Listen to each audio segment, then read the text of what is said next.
It is the place where they discover and are taught life's lessons, experience love, and grapple with loss. And even for millions of other species, home hangs in the balance.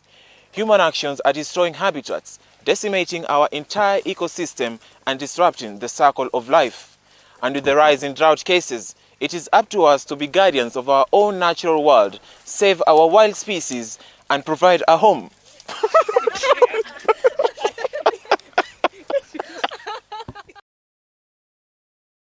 Guardians of our own natural world, save our wild species, and provide a home.